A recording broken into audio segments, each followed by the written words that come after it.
আজ আমরা প্রযুক্তির অপব্যবহার করছি। যে প্রযুক্তি আমাদের উপকারের জন্য ছিল, আজ সেটা আমরা খারাপ কাজে ব্যবহার করছি। আমাদের তরুণ সমাজ অনলাইনের অন্ধকারে আজ নিমজ্জিত। গান, মুভি, পর্নোগ্রাফি, অশ্লীল ভিডিও এসব নিয়ে তারা দিন রাত ব্যস্ত থাকে।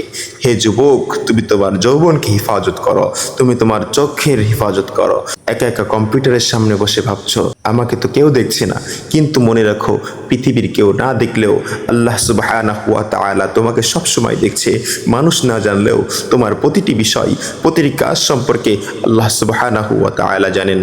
তুমি ব্রাউজিং হিস্ট্রি থেকে সব মুছে ফেলছো, কিন্তু আল্লাহর কাছে কোনো কিছু মুছে যায় না। কিরামান কাতিবিন, সম্মানিত ফেরেশতাগণ তোমার প্রতিটি কাজ সম্পর্কে লিখে রাখছে।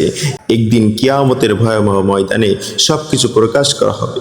আল্লাহ সুবহানাহু ওয়া তাআলা সূরা ইয়াসিনের 65 নম্বর আয়াতে বলেন, আল ইয়াউমা নাখতিমু আলা আফওয়াহিহিম ওয়া তুকাল্লিমুনা আইদিহিম ওয়া তাশহাদু আরজুলুহুম বিমা কানু ইয়াকসিবুন।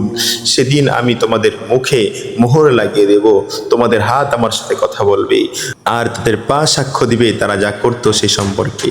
তুমি আজ যে হাত দিয়ে কিবোর্ড চাপছো, যে হাত দিয়ে মাউস নাড়ছো, যে চোখ দিয়ে তুমি পর্নোগ্রাফি দেখছো, সেই হাত, সেই চোখ তোমার বিরুদ্ধে সাক্ষ্য দিবে। তোমার কান, তোমার সমস্ত অঙ্গ প্রত্যঙ্গ সবই একদিন উঠে বলবে তোমার সব গোপন কাহিনীগুলো। সুতরাং হে যুবক, তুমি দুনিয়ার মানুষকে নয়, ভয় করো সেই মহান সত্তাকে যিনি তোমার গোপন সম্পর্কে সবকিছু জানে। আলিমুম বিদাতিস সুদূর, অন্তরের সমস্ত খবর সম্পর্কে জানে, যিনি গায়েবের খবর সম্পর্কে জানে।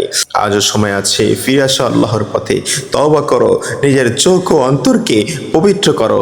আল্লাহ পাক রব্বুল আলামিন সকলকে তৌফিক দান করুন।